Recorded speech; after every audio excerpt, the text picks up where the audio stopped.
Hello friends, welcome to online study 24/7। ये TCS के previous year की जो सीरीज चल रही है, उसमें हम लोग संविधान के जो प्रमुख संशोधन पर आधारित प्रश्न आए हैं, उनकी सीरीज है और पूरा लेक्चर इसी पे बेस्ड रहेगा। तो चलिए स्टार्ट करते हैं। पहला प्रश्न, वर्ष 1978 में संशोधन संशोधन का नंबर बताना है यहाँ पर। संशोधन ने मौलिक अधिकार के रूप में संपत्ति का अधिग्रहण अधिकार तथा बिक्री को समाप्त कर दिया। तो ये संशोधन है 44। पहले संपत्ति का एक अधिकार हमारा मूल अधिकार था, जो कि भाग 3 में आया करता था, लेकिन अब ये एक विधिक अधिकार बन गया है, इसको हटा दिया गया। नेक्स्ट क्वेश्चन देखते हैं। कौन से संविधान संशोधन अधिनियम 2002 द्वारा सभी बच्चों को निःशुल्क एवं अनिवार्य प्रारंभिक शिक्षा प्रदान करता है? ये बात कर रहा है 6 से 14 वर्ष की आयु के बच्चों की। ये संविधान संशोधन है 86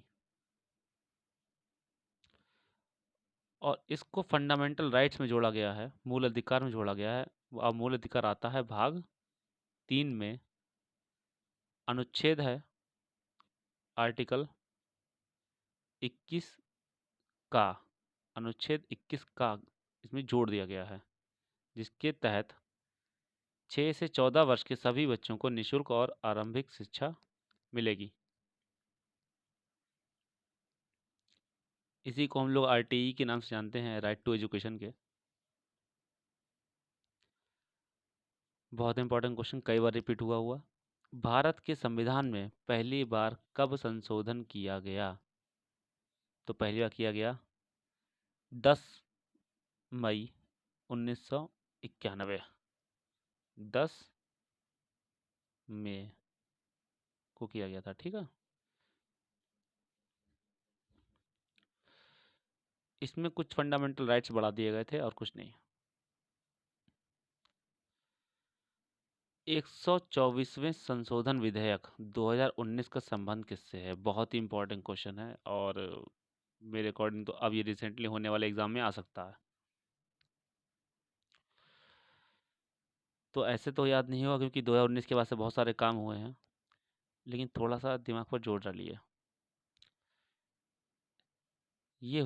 ये संबंधित है इकोनॉमिक रिजर्वेशन से, जिसको हम लोग जानते हैं ईडब्ल्यूएस के नाम से, इकोनॉमिक वीकर सेक्शन, जिसके अंतर्गत 10% का आरक्षण मिला है सामान्य वर्ग को सरकारी नौकरी एवं किसी भी शैक्षिक संस्था में प्रवेश के लिए। देखिए, ट्रिपल तलाक जो बिलोंग करता है वो बिलोंग करता है मुस्लिम पर्सनल लॉ को। मुस्लिम पर्सनल लॉ को ये बना था 1937 में। इसके अंतर्गत संशोधन हुआ है। प्राइवेटाइजेशन ऑफ एयर इंडिया ये गवर्नमेंट के ऑर्डर से होता है। जीएसटी देखिए, जीएसटी का तो आप याद रख लीजिए, अभी भी एग्जाम में पूछ लेते हैं, बल्कि पुराना है। इसका संविधान संशोधन है 101। 101 संविधान संशोधन ये हुआ था 2016 में और जीएसटी लागू हुई थी 1 जुलाई 2017 से। नेक्स्ट क्वेश्चन देखते हैं।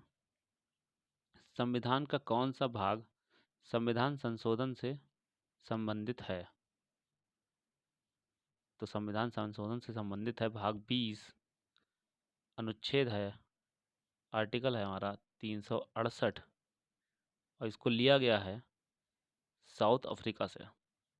साउथ अफ्रीका से। नेक्स्ट क्वेश्चन, अनुच्छेद 21 ए मतलब 21 का को किस संवैधानिक संशोधन अधिनियम द्वारा लाया गया था? अभी इसका जस्ट उल्टा क्वेश्चन आया, पूछा था मैंने। तो इसका आंसर है 86। उसमें भी संशोधन का नंबर पूछा गया था, इसमें भी नंबर पूछा गया है, बस उसमें अनुच्छेद दिया नहीं गया था। इसमें क्या दिया गया है अनुच्छेद 21 में? निःशुल्क शिक्षा, आरटीई वाला जो बताया था मैंने, वो आरटीई 86वें संविधान संशोधन में है। नेक्स्ट क्वेश्चन, किस संवैधानिक संशोधन अधिनियम के द्वारा संविधान में दल बदल विरोधी प्रावधान किए गए? तो दल बदल विरोधी प्रावधान ये किए गए थे 52वें 52 संवैधानिक संशोधन। ये लाया गया था 1985 में।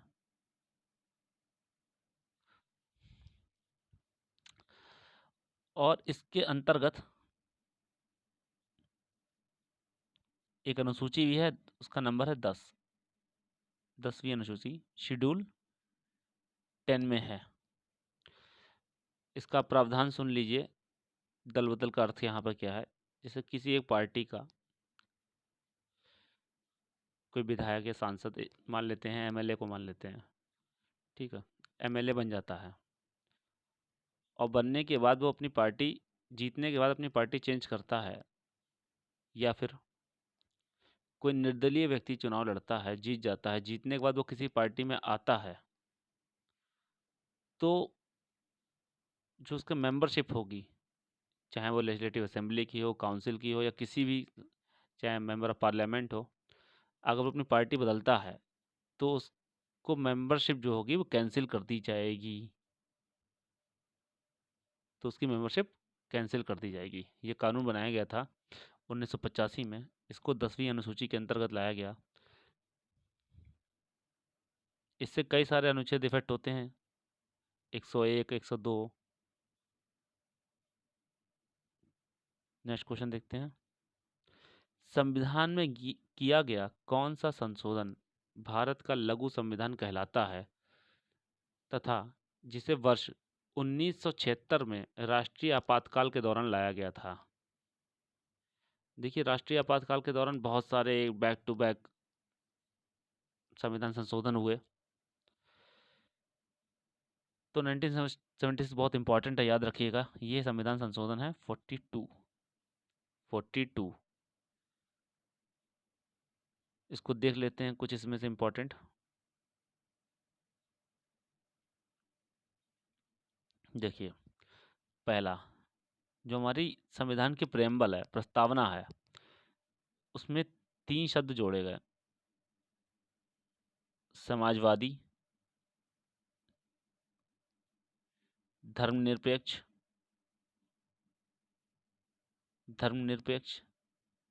और राष्ट्र की अखंडता। राष्ट्र की अखंडता,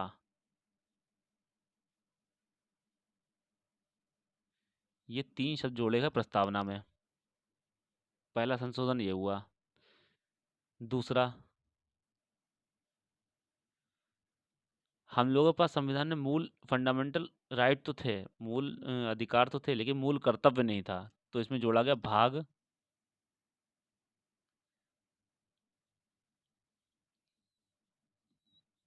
क्लियर रहेगा, आप लोग स्क्रीनशॉट ले सकते हैं। दूसरा क्या था, भाग 4 का को जोड़ा गया, जिसमें था फंडामेंटल ड्यूटीज, मूल कर्तव्य। और अनुच्छेद कौन सा इसके अंतर्गत आया? 51 का, अनुच्छेद 51 का इसमें आया।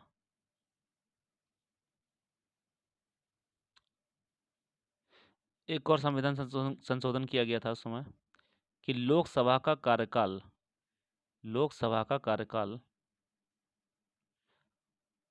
5 वर्ष से बढ़ाकर 6 वर्ष कर दिया गया था। 6 वर्ष कर दिया गया था। ये 3 बहुत ही इम्पोर्टेंट संविधान संशोधन हुए थे, इसीलिए इसको कहते हैं हम लोग भारत का लघु संविधान। आप लोग कमेंट कीजिएगा कि उस टाइम पे भारत की प्रधानमंत्री कौन थी। गूगल पर चेक कर लीजिए, कोई दिक्कत नहीं, लेकिन कमेंट जरूर कीजिएगा मुझे। नेक्स्ट क्वेश्चन देखते हैं, 1992 के 74वें संविधान अधिनियम के द्वारा भारतीय संविधान में कौन सा भाग जोड़ा गया था? तो भाग जोड़ा गया था 9A। 9A। 9A में है क्या? म्यूनसिपैलिटी। म्यूनसिपैलिटी, इसको जोड़ा गया। नगर पालिका।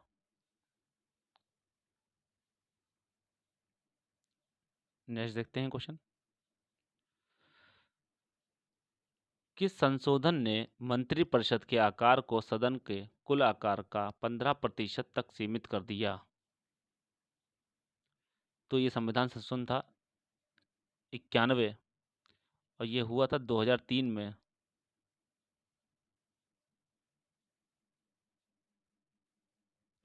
ध्यान रखिएगा ईयर भी इसका। Next question. भारतीय संविधान की कौन सी अनुसूची नगर पालिका से संबंधित है? भारतीय संविधान की कौन सी अनुसूची नगर पालिका से संबंधित है? तो नगर पालिका के संशोधन कब हुआ था? 1992 में, जिसको हम लोग कहते हैं 74th अमेंडमेंट, संशोधन 1992। तो इसके अंतर्गत एक अनुसूची जोड़ी गई थी, एक भाग जोड़ा गया था। तो भाग कौन सा था हमारा? भाग था हमारा 9A। 9 का, ठीक है, पार्ट था हमारा 9A, जिसको हिंदी में कहेंगे 9 का। 12वीं अनुसूची थी, 12वीं शेड्यूल था, 12वां। Next question. किस संवैधानिक संशोधन अधिनियम के तहत संविधान की प्रस्तावना को संशोधित किया गया था? संविधान की प्रस्तावना को संशोधित किया गया था।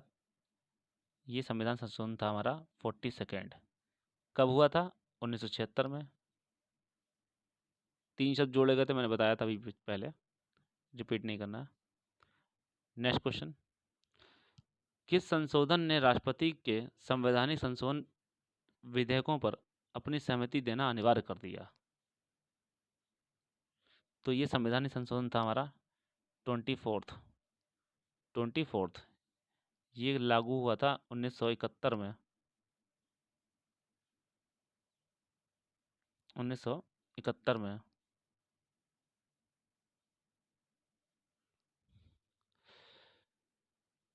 इसमें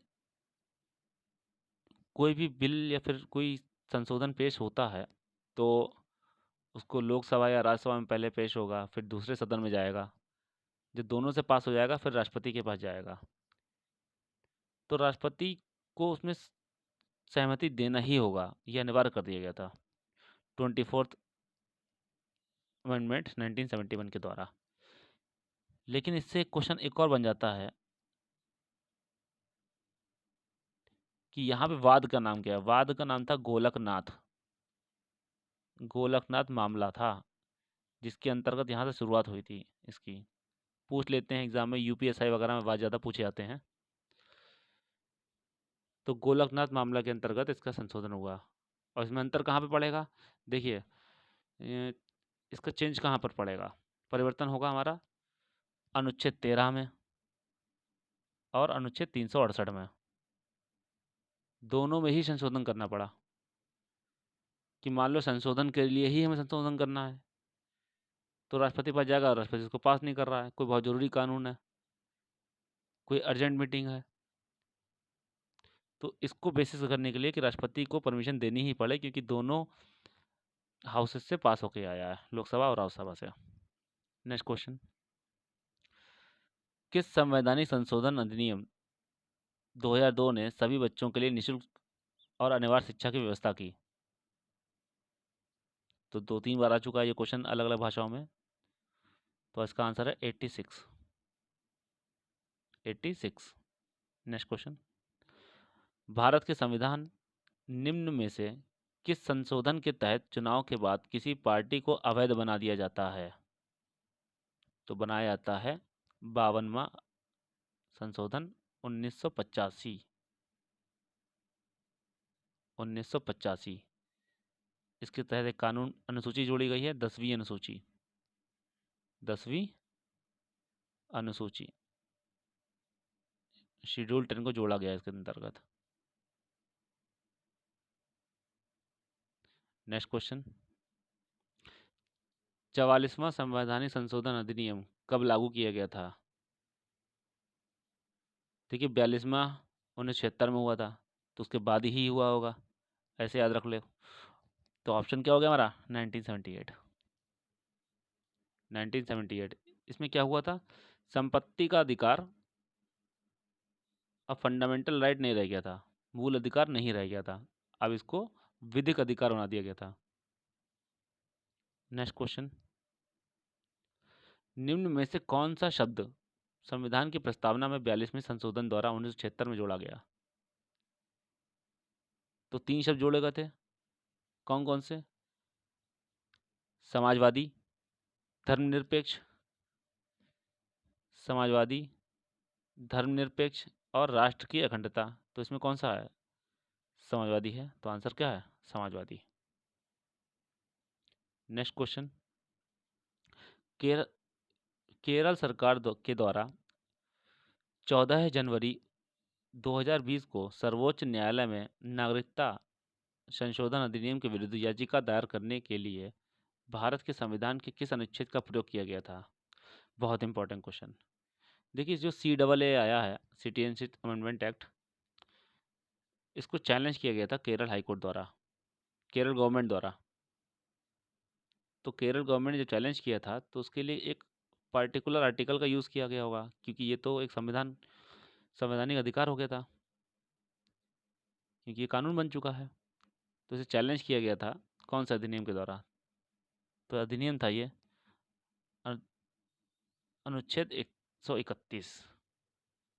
अनुच्छेद 131 कहता है कि राज्य और केंद्र के बीच विवाद, जब किसी स्टेट और सेंट्रल गवर्नमेंट के बीच में कोई विवाद होगा, तो सुप्रीम कोर्ट को उस पर फैसला देने का अधिकार होगा। या फिर एक राज्य का दूसरे राज्य से अधिकार विवाद है, तो सुप्रीम कोर्ट उस पर फैसला देगा। ये कहता है अनुच्छेद 131। मैं जल्द ही एक अलग से वीडियो ले आऊँगा CAA को लेकर एग्ज़ाम से पहले, क्योंकि मुझे पता है इससे क्वेश्चन जरूर बनेगा। नेक्स्ट क्वेश्चन, संविधान के 2003 के 91वें संशोधन अधिनियम के अनुसार मुख्यमंत्री सहित मंत्रीगण को मिलाकर किसी राज्य के मंत्रिमंडल में मंत्रियों की संख्या उस राज्य के विधानसभा के कुल सदस्यों के कितने प्रतिशत से ज़्यादा नहीं हो सकती? तो आंसर है 15%। 15%।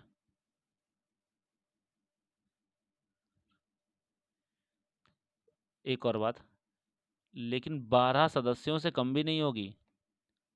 जो मंत्रिमंडल होंगे वो 12 सदस्यों से कम भी नहीं होंगे, कि कम से कम तो 12 मंत्री होने ही चाहिए। चाहे स्टेट की बात करें तो चीफ मिनिस्टर को मिलाकर 12 सदस्यों से अधिक होगा, कम से कम 12 होने चाहिए। ठीक है। नेक्स्ट क्वेश्चन, 30 जून 2020 के अनुसार भारतीय संविधान में की प्रस्तावना को कितनी बार संशोधित किया गया था? प्रस्तावना सिर्फ और सिर्फ एक ही बार संशोधित हुई है, वो हुई है 42 अमेंडमेंट, 42वां संशोधन 1976 में। इसके अंतर्गत 3 शब्द जोड़े गए थे, इसके अलावा इसमें कोई भी संशोधन आज तक नहीं हुआ है।